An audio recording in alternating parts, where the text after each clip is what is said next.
Welcome to Lovely Esteem. I'm Lovely, the auntie you always wanted, the sister girlfriend you didn't know you needed, honey. You got to have self-love to have self-esteem, and here we know that God don't make no junk. So we're going to sit down, talk about it, and see how we can fix it, baby. Let's do it. Hey guys, this is Lovely with Lovely Esteem, and welcome back to the Healing Through Conversations podcast. Today, I am so looking forward to this conversation with Miss Meisha Pon, who is the founder of MyCircle Retreats. And I think I'm interested in speaking with her because I love the idea of creating safe spaces for moms to rediscover who they are. A lot of her retreats are hosted in Africa. And listen,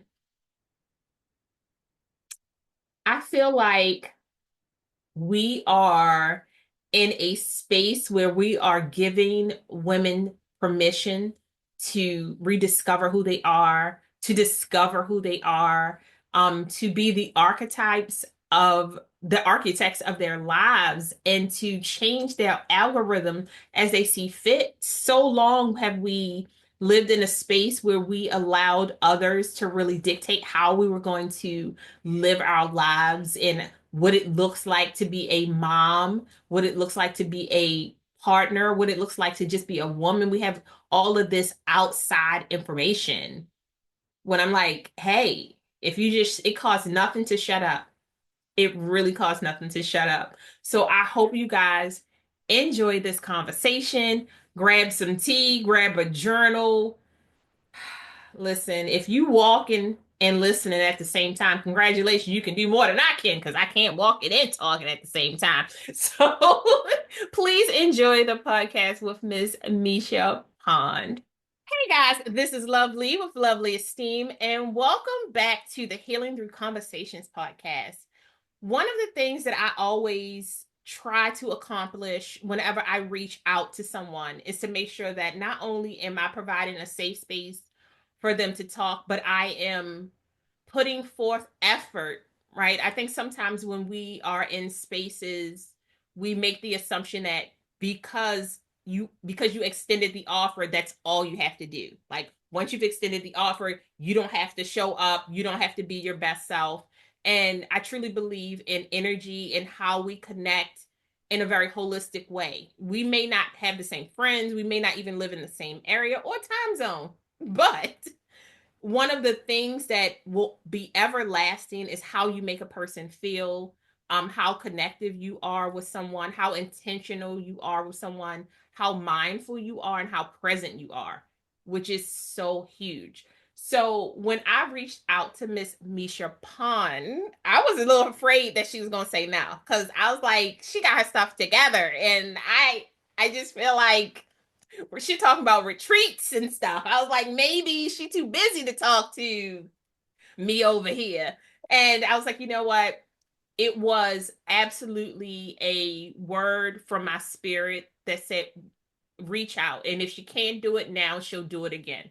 Like maybe later on, but create the bridge, create the connection. And sometimes you have to step outside of your comfort zone in order to gain that new spirit in your life. And fear will block you from so many blessings, but it didn't block me from this blessing. No, it didn't. So thank you, Miss Meisha, for being on the podcast. Please introduce us to yourself. Hi, good afternoon, good evening, good morning, whatever time zone you're joining us from. I am Meisha, founder of MyCircle. It's a retreat-based business that's helping moms feel less guilty about practicing their self-care. I support women through 7-day African retreats that combines yoga, breath work, and movement to help support their healing of their inner child. Now, when I read that, because one of the things that I am so presently trying to accomplish is working on adult joy. What does adult joy look like? And how can we get to adult joy by healing our inner child? It is so big to me that like I feel like I've been harping on it now for about 6 months. And people are like, what is adult joy? I say we're not talking about sex, people. That's not even where I'm going with this. But what it means to be in a space where you are allowed to be silly, where you are allowed to laugh without judgment, where you're allowed to change your hair or you're allowed to wear different patterns, where you're allowed to express yourself. It means so much to me. So, can you talk about what healing your inner child looks like to you and how it has helped build your business? That's a really good question. And first, I want to go back to the fact, like you mentioned about like how you were a little nervous about reaching out to me. Girl, stop. I Stop it. was. I so was. I was like, let's see. She doesn't even know who I am, but it's not going to stop me. It took a moment. I'm like, okay, so you send this message in Instagram and like it's a DM, and then you're like, who is this lady? But I'm like, you put yourself together, calm it down. Get out the app. Get out the app. I love that you reached out. Big sis lovely. Thank you for having me on your show, first and foremost, right? And to answer your question about like what has it been like on my journey to like tap into joy, adult joy through healing my inner child. A couple things that comes to mind is like I mentioned to you earlier that I've been in therapy for over a decade. And that's not something that I feel is taboo. It's something that's been extremely instrumental in my life over throughout my relationship with my partner, and then now with my relationship with my daughter, and then relationship with friends and family. So healing and where I find the joy is giving myself permission Mm, to be a child, giving myself permission to bask in the things that I truly, really enjoy and being unapologetic about it. Healing through healing the inner child or finding joy brings forth like there's this giddiness where mm, um, sometimes it's inhibited by fear because you don't really know how people are going to respond to it. But there's a level of freedom that comes from that healing and through that work and through those conversations, pivotal dialogue with yourself that it just creates like, think about like being in a bubble. It's like popping the bubble and finally realizing that you are limitless, that yes. you are and you can be fearless, and you can manifest whatever the hell you want simply because you have starting to build that trust with self. Yes, I love that. And I was having a conversation at our past podcast, and I said, what I've enjoyed the most about healing my inner child is bringing her with me. Right. Mm, And I'm yeah. like, I think sometimes we think of healing this inner child and then you like close the door and then you heal this and then you close the door. But I'm like, what joy is it to bring them with you? To now say, hey, not only am I protecting you now, we're good. We're Mhm. so good right now. I got you, girl. And then bringing them on the ride with you and being like, listen, we can't really wear LA gears anymore because they don't make them. However,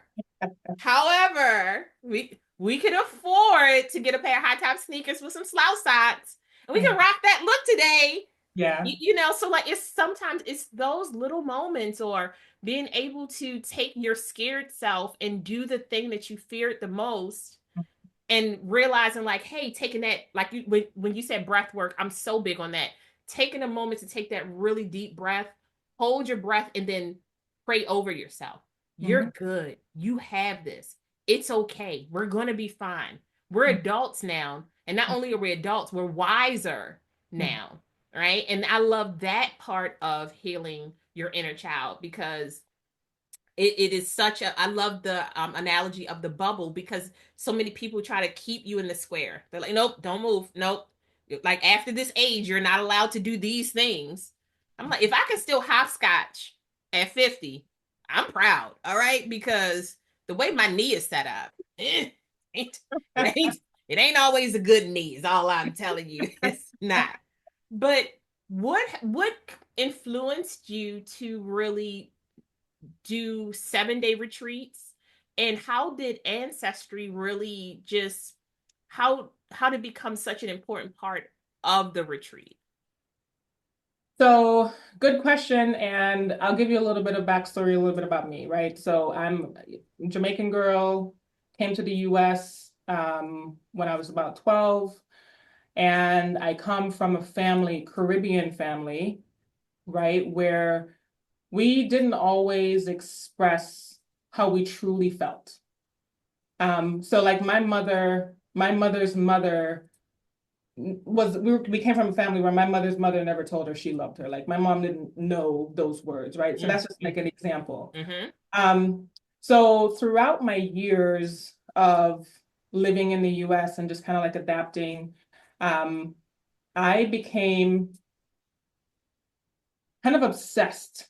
There was like an obsession with wanting to be the best version of myself, Mm. finding a way to portray that authenticity. Um, and so like I really wanted to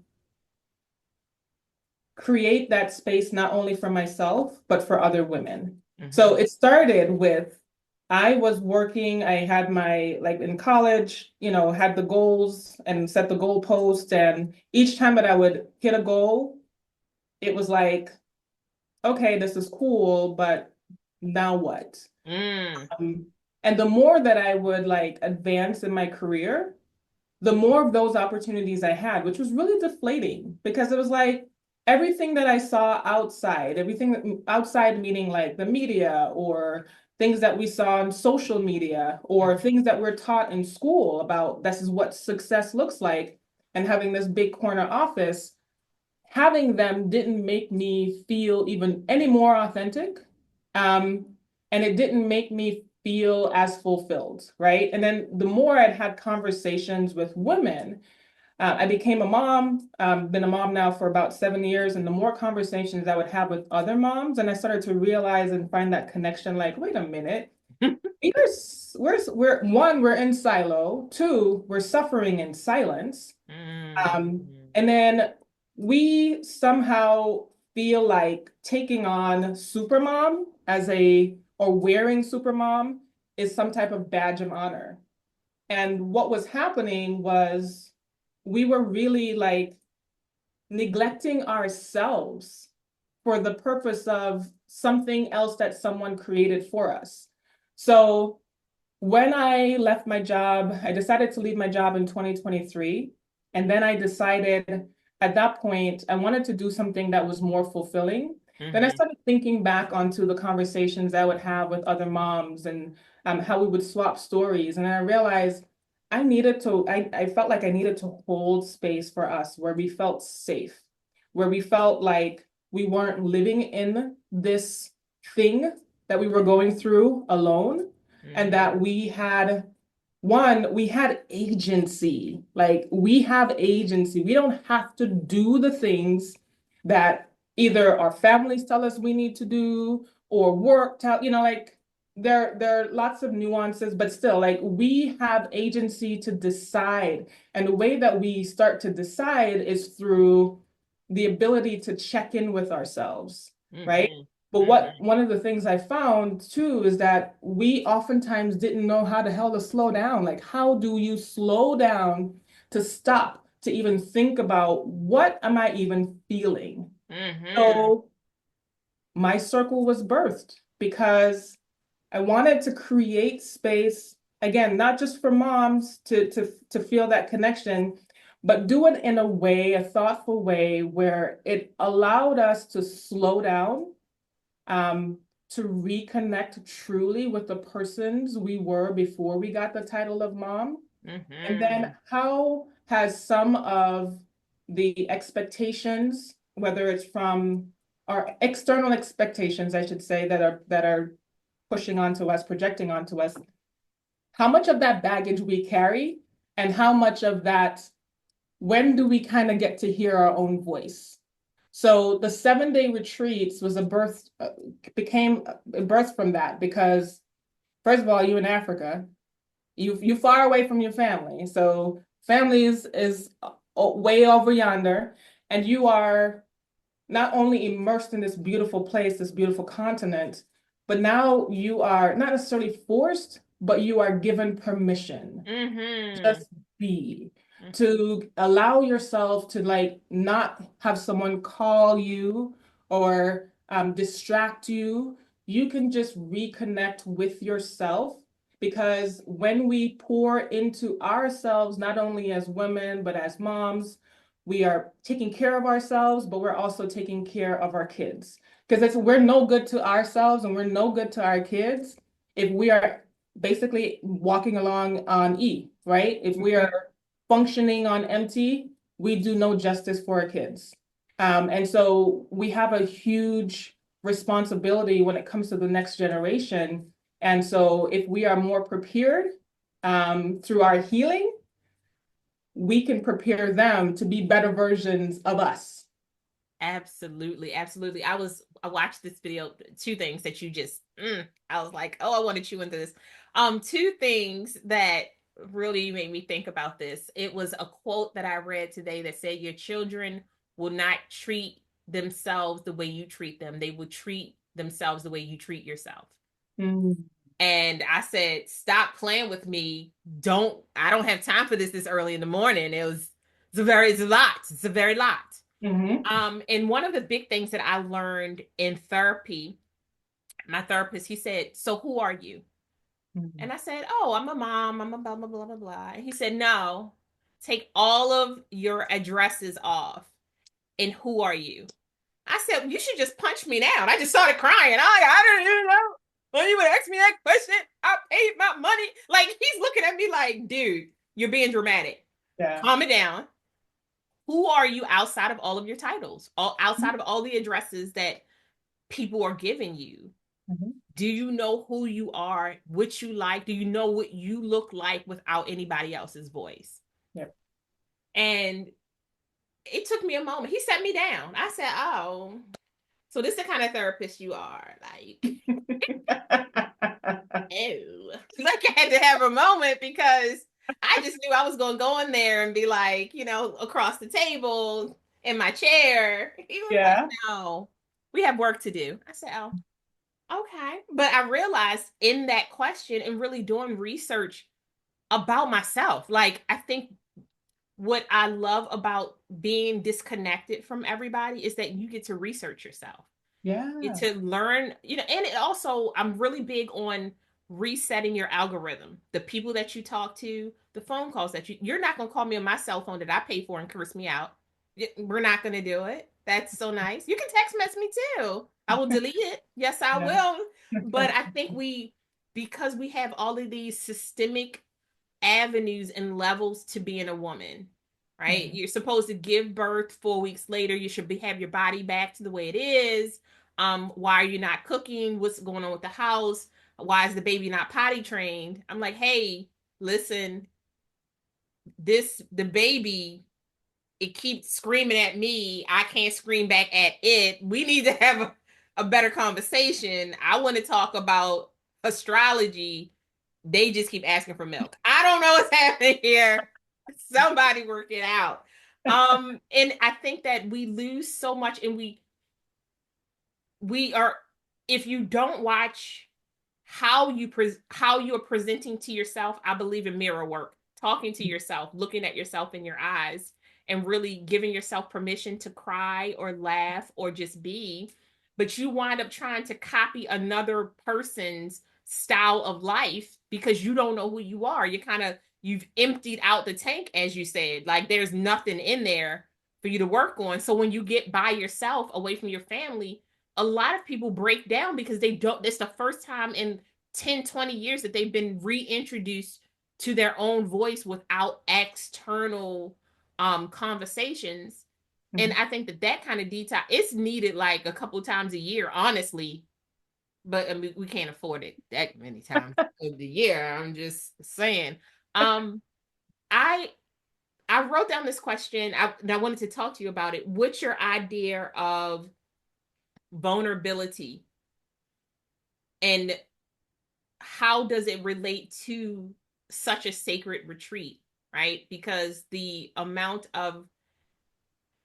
the people who there's not you don't always know who you're with on these retreats, and how to be vulnerable in front of such a in a space where you are probably taught to mask so much, what that means to you in that space.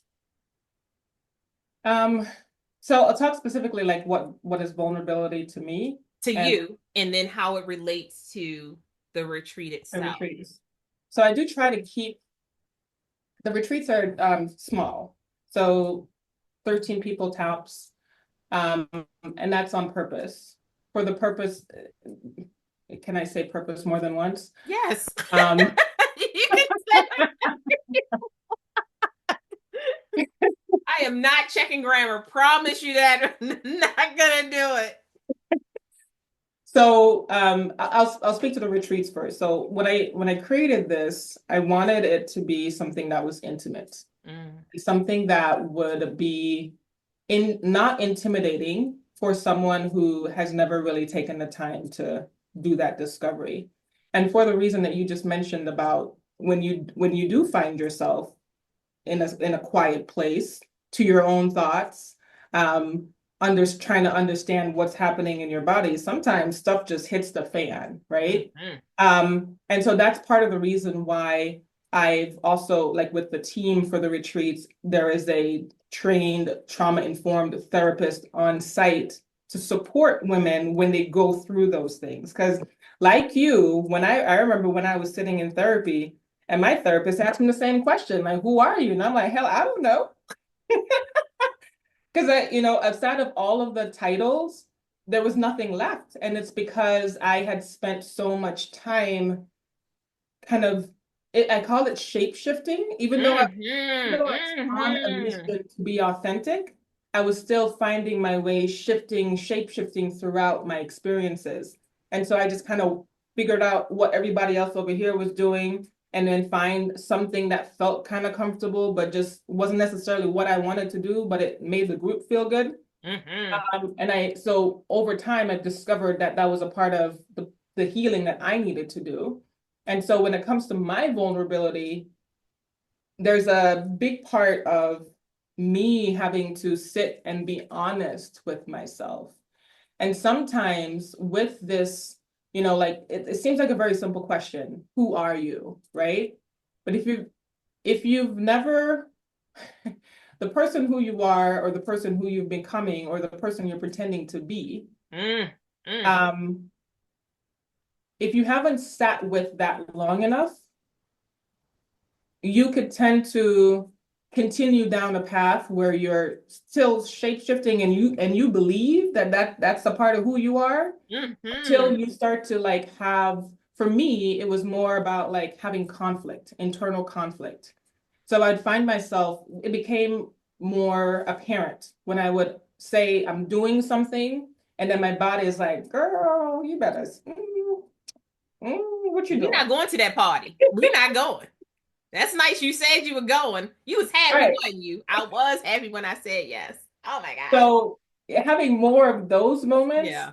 allowed me then to say, oh wow, I this is what I need.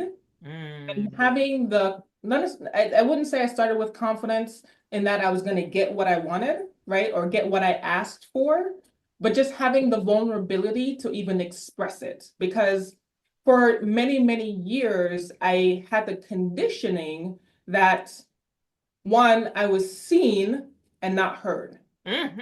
So finding my voice, right? Um, Finding what actually felt good or what felt authentic, and then having the confidence and courage to express that verbally, that was a level of vulnerability for me that it took a lot. It took a lot. So I would say that vulnerability has, that's just one example, but there's several evolutions of what that vulnerability is.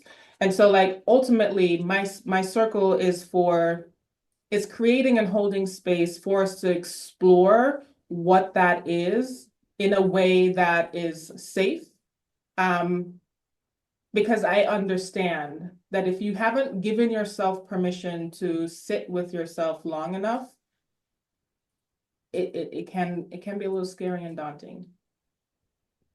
I tell people I hit 37. At 37, I had like, at first I thought it was a midlife crisis, but then I just couldn't stop crying. And I was crying and crying. And I was like, oh, is this what a nervous breakdown looks like? Oh, okay. And I cried for 3 months. I couldn't balance myself out. Like, Mm, and as a Black woman in corporate spaces with non-Black people, just historically in everything in my being was like, you do not cry in mm, front of these folks. That's not what you do. That's how you're raised, right? You know, you suck it up.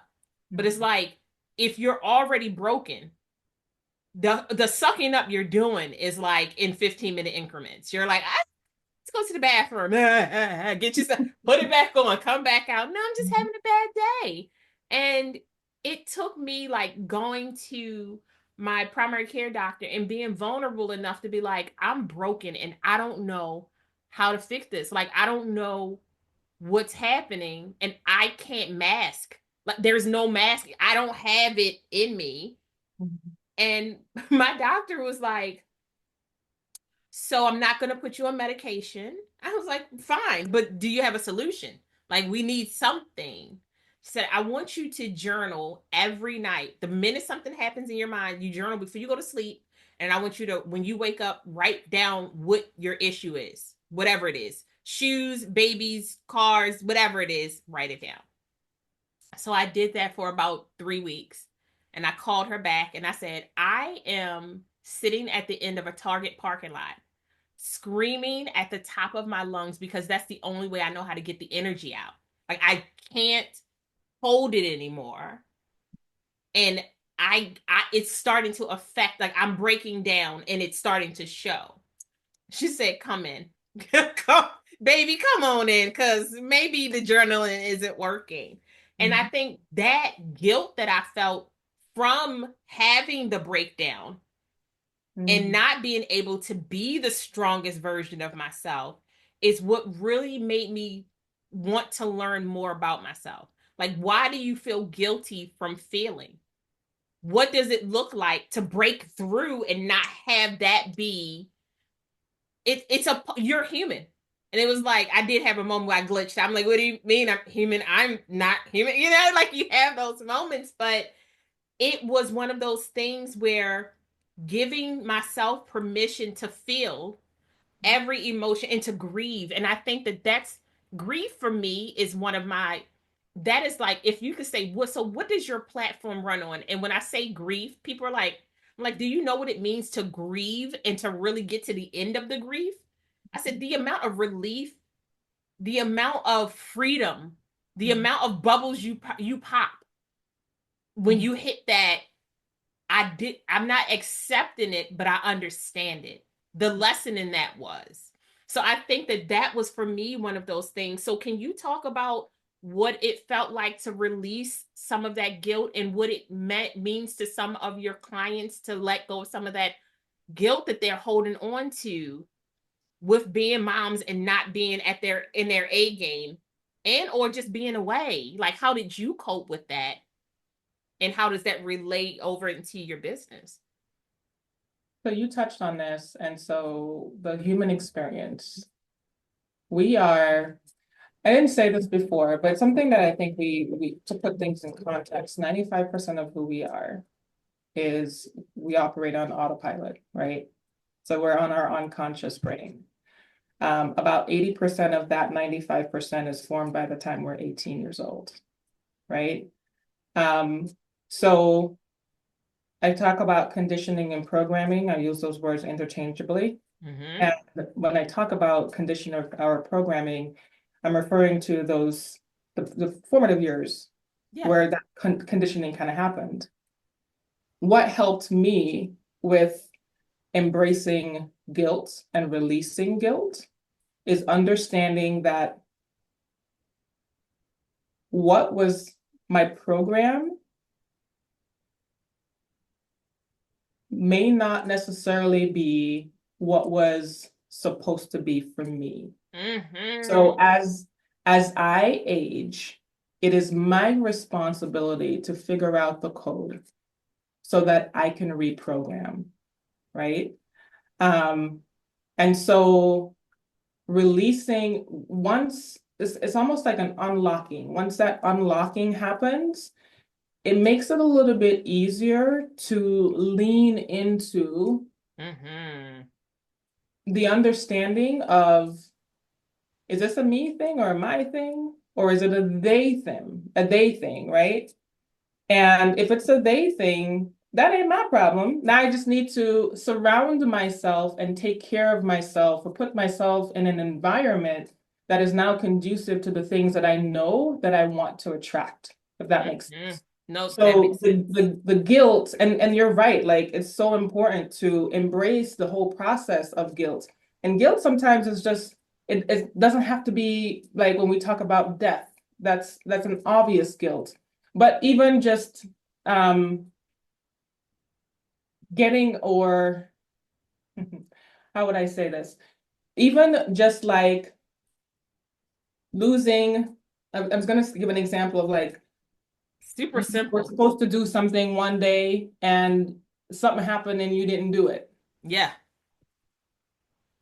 Shit happens. It does every day, all day. Like I said last night, I was going to double twist my hair so that when I got up in the morning, it was going to be good. And now I'm here in the morning and I don't have myself together.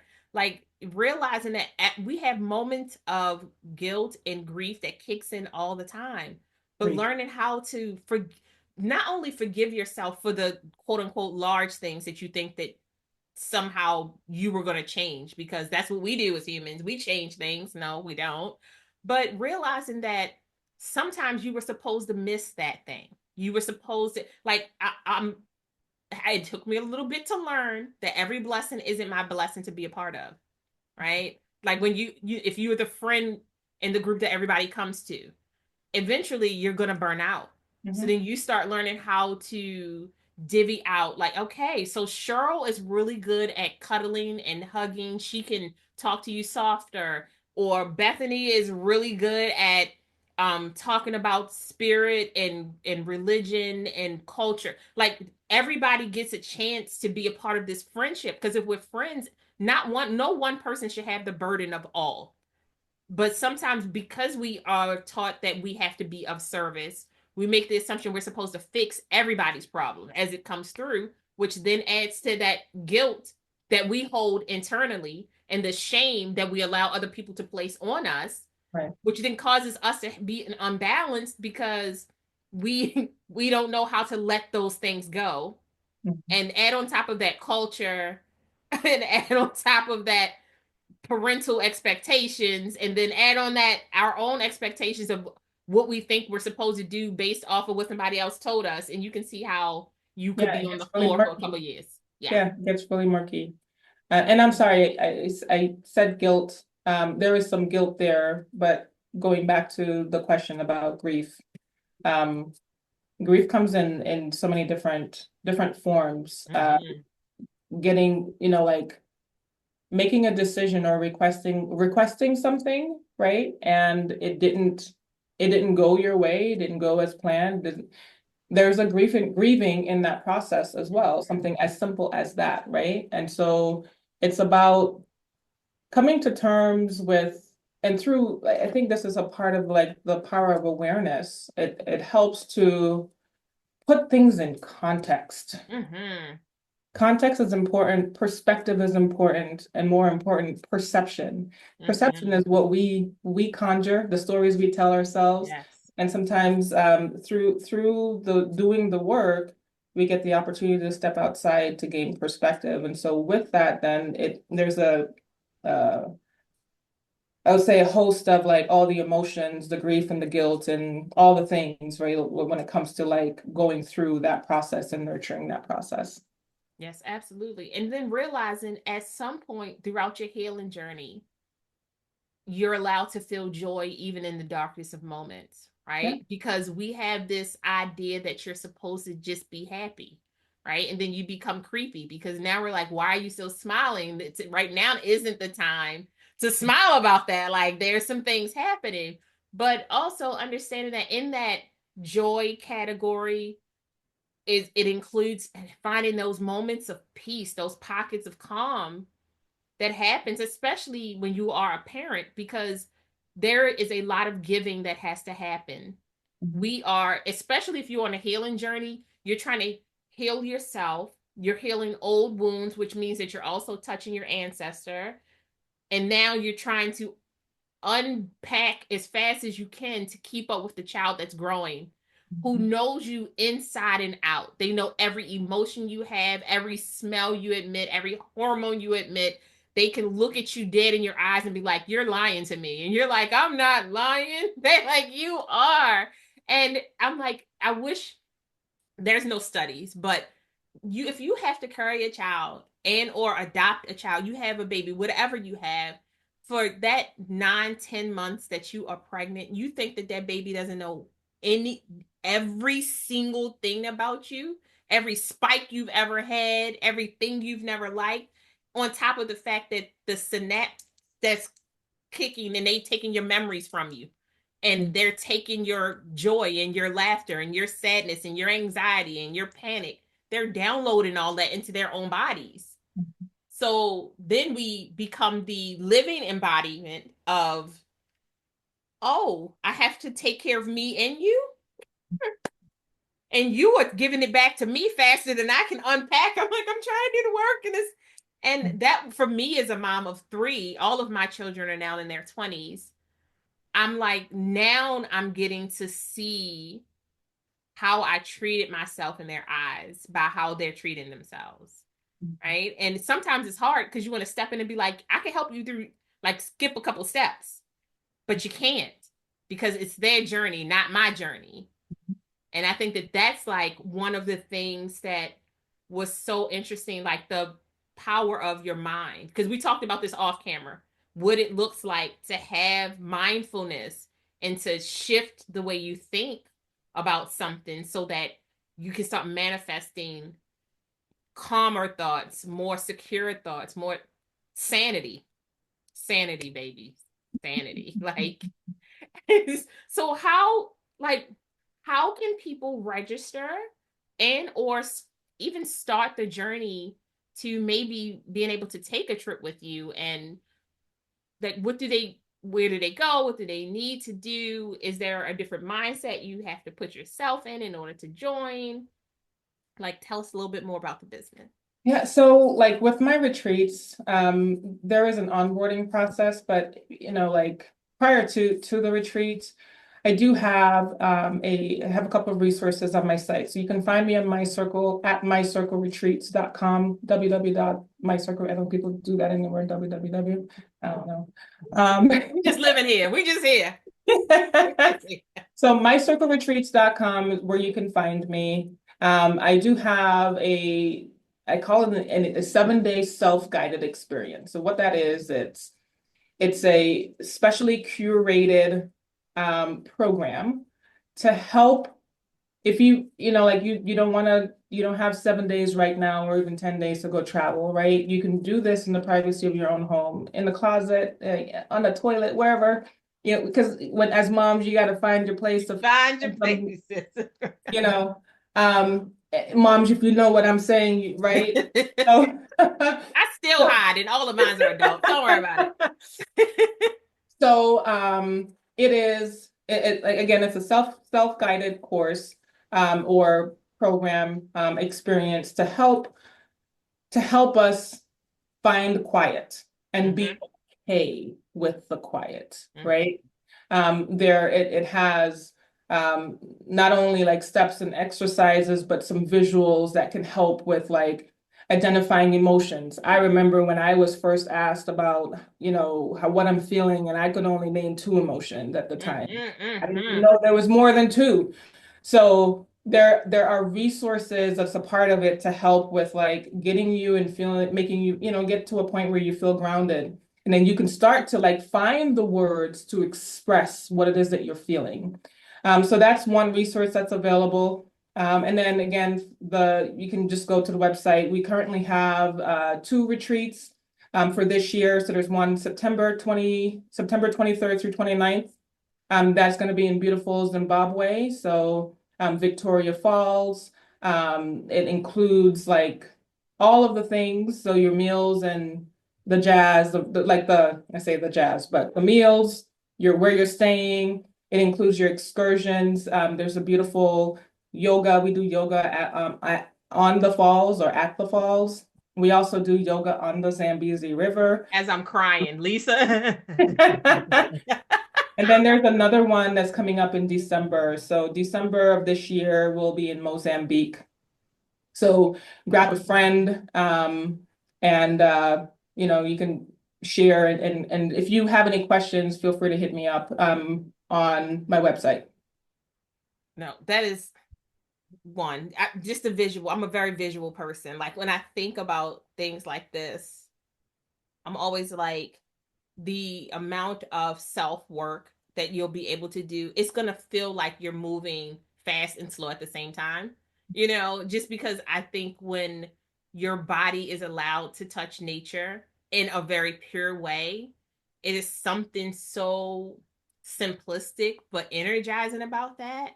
And it allows you to hear yourself in a way that you normally wouldn't hear yourself. Like you realize that some of the complaints that you have are just that. Like it's just, you're just finding words to fill spaces. And I love that you are giving women permission to relax, but also giving them permission to rediscover themselves, Yeah. because a lot of us get lost in the masking, as we said earlier. And Mhm. I can't think of a better way for us to not only reintroduce ourselves to ourselves. Can we say purpose twice? Yes, we can. But for you to have such a beautiful spirit and allow people that grace, sometimes you have to see it to be it. And you are absolutely someone I want to see be it. So I appreciate you being on my podcast. And I'm so looking forward to talking again. Like we're going to talk again because there's so many things we didn't even get to talk about here. And I'm sorry, because I felt like I was just No, diary mouth too. no, you weren't. But I'm like, I just love your energy. I love your authenticity. And I would love to like just dig deeper with our healing journeys because it sounds so very familiar. It sounds like a very interesting. We both were walking in different places, but we're like taking hits. So you want me to Uh-huh. be the generational curse breaker? I don't wanna. I don't. Oh, but it's me. Yeah, it's So you. they're gonna fuss at me. They're gonna fuss at me. They're gonna tell me I'm causing trouble, but It I'm is not. what it is. It is what it is. It is what it is, but it's a lovely thing. So thank you, Meisha, so much for being a part of the podcast. Oh, so juicy. I can't wait to do this again. Guys, you know my rules. We're learning how to articulate our feelings, wants, needs, and desires so that we can better advocate for ourselves and the people that we love. And I feel like Meisha is advocating for the people that she loves, and it is beautiful. So we'll talk to you soon. Bye. Guys. Thanks. You know how you meet somebody and you think to yourself, I need to calm down because maybe they're going to see that I like them? Meisha made me, I want to continue to have conversations with her without you guys around.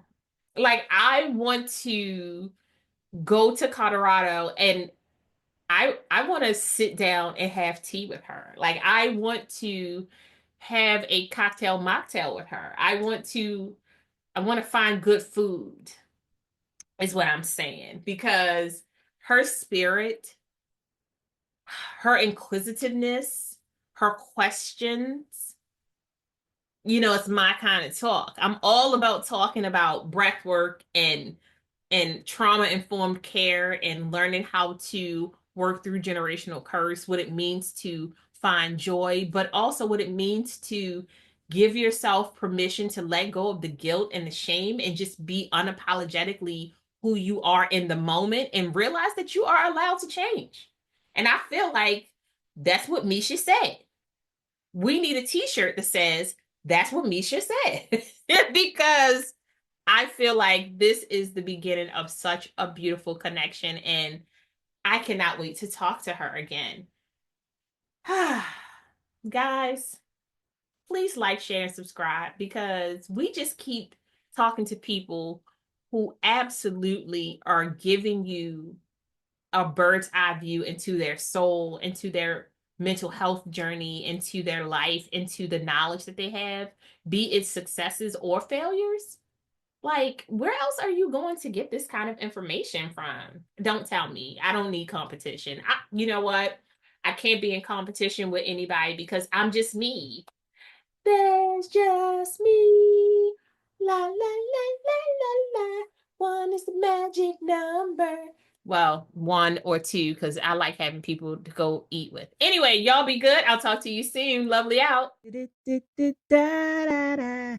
Thank you so much for joining us. We hope you found some healing, connection, and joy. Until next time, bye, loves.